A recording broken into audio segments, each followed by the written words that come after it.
Welcome to my exploration of the Cambridge Guide to Teaching English to Speakers of Other Languages by Ronald Carter and David Noonan.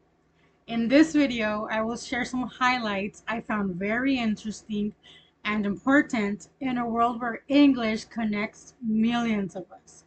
Let's go learn from these experts and uncover how we can enhance our teaching practices.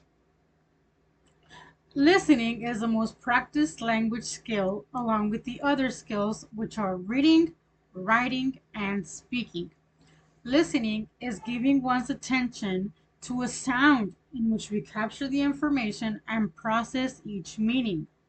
Listening is a very important skill because it helps us better understand and evaluate what is being said to us. It involves bottom-up processing in which listeners process upward from the lowest levels, and there's also top-down processing, which involves perceiving things based on your prior experiences.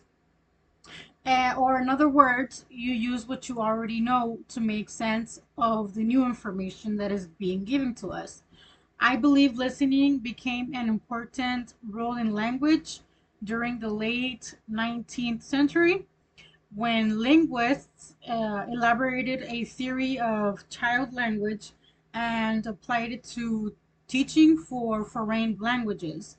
And this resulted in the spoken language, and it became the definite source for foreign language learning. Uh, they discuss communicative language teaching task-based learning and the role of culture and language acquisition. In chapter 1 of David Noonan's book on listening, he explores the listening process and states that it's not just a passive activity, but an active engagement with the language. He outlines the processes involved, such as decoding sounds, interpreting meaning, integrating new information with the existing knowledge. He also discusses the different types of listening, such as intensive, responsive, and selective listening, and how he serves various purposes in communication.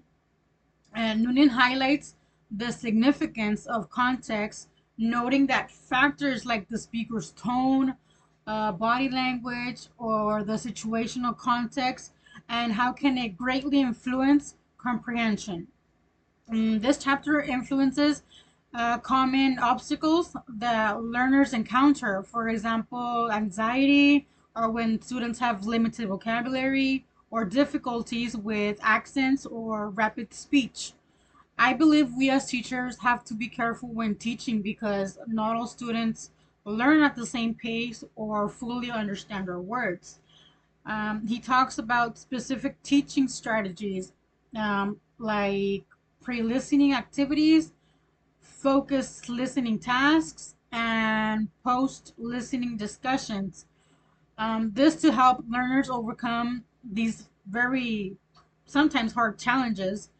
I believe overall, Chapter 1 establishes a comprehensive framework in language learning, and these were some of the highlights of Chapter 1 from David Noonan and Ronald Carter that I found very important.